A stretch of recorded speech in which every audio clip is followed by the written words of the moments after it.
bato ebele bakomona balobi ke mpona bango Faci aza na mandat te maza na mission oza moto ya mayele oza mpe électeur élection efo esalama na 2028 ndenge constitution elobi olobi likambo ya mandat se koyebi likambo etali mandat bien ke contexte oyembaki eza yango te mais nafongoli parenthèse mboka na biso eza na insécurité makasi débat public ebandi soit il faut faire le dialogue soit il faut réviser la constitution soit il faut organiser les élections en 2028 Kofi Olomide grand leader d'opinion mais aussi électeur priorité ya mboka efo ezala nini na moment oyo toza nango lelo priorité ya Congo lelo besoin ya intelligence toza mayele moi je trouve qu'on a une crise grave d'intelligence koloba eleki dans tous les sens voilà ça c'est mon opinion c'est-à-dire on a laissé de côté l'intelligence et le bon sens imaginons lelo tozaki na crise politique Faci azate nde to na président rwandais nde to na président auta Rwanda kodema police moi comme chef nango rwandais boy nde to koma bongo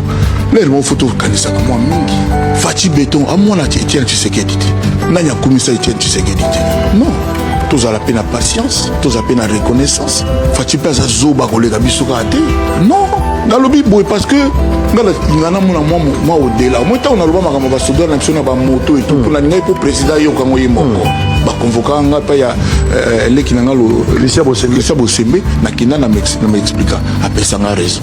Bienvenue dans Mon Pao, le podcast où on parle d'histoire africaine sans filtre, sans peur et parfois avec un peu trop de vérité. Exactement.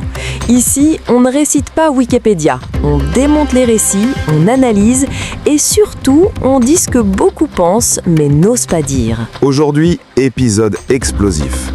La crise actuelle et si Faci n'était pas là, les Rwandais auraient-ils pris le pouvoir ? Ah, là tu veux créer des problèmes, toi.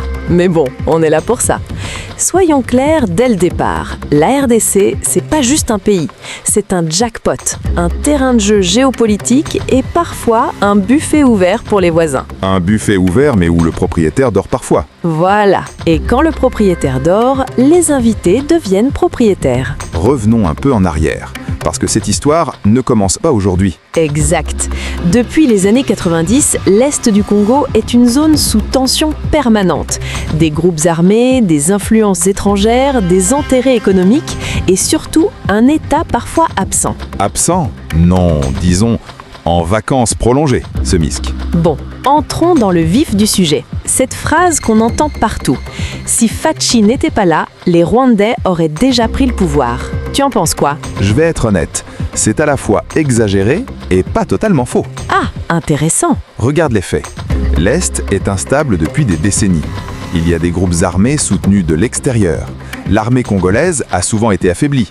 Et surtout, les ressources attirent tout le monde. Donc en gros, c'est comme laisser ton téléphone dernier modèle sur une table dans un quartier dangereux. Exactement, et espérer qu'il soit encore là demain. Mais alors, quel est vraiment le rôle de Faci dans tout ça ? Son rôle est crucial.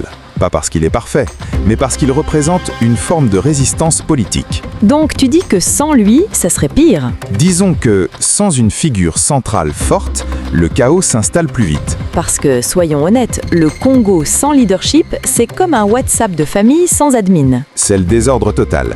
Tout le monde parle, personne n'écoute, et quelqu'un finit toujours par envoyer des fake news. Il faut comprendre une chose essentielle. Ce qui se passe au Congo ne concerne pas que le Congo. Ah oui, là on entre dans la vraie réalité. Les grandes puissances, les multinationales, tout le monde regarde. Parce que le Congo, c'est pas un pays pauvre, c'est un pays mal exploité par lui-même et très exploité par les autres. Exactement, ok. Imaginons, Faci disparaît demain. Qu'est-ce qui se passe ? Très simple. Instabilité politique immédiate, lutte de pouvoir interne, pressions extérieures accrues, risque de fragmentation du pays. Donc en gros, le chaos premium version 4K. Le vrai danger, ce n'est pas juste une invasion directe. Ah bon ? Non, c'est l'influence progressive. Contrôle économique, influence politique, présence militaire indirecte. Donc tu fais voler, mais doucement. Mais attends, on accuse toujours l'extérieur.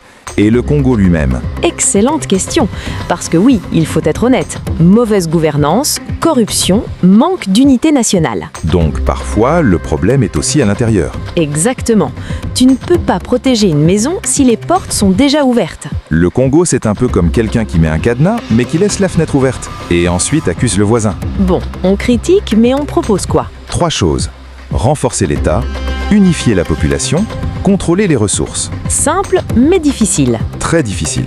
Alors, est-ce que les Rwandais seraient devenus présidents sans Faci? Pas littéralement, mais symboliquement, le risque d'influence aurait été bien plus élevé. Donc la vraie question, ce n'est pas juste Faci. Exact. C'est le Congo peut-il se protéger lui-même, Parce qu'au final, un pays fort ne dépend pas d'une seule personne mais d'un système.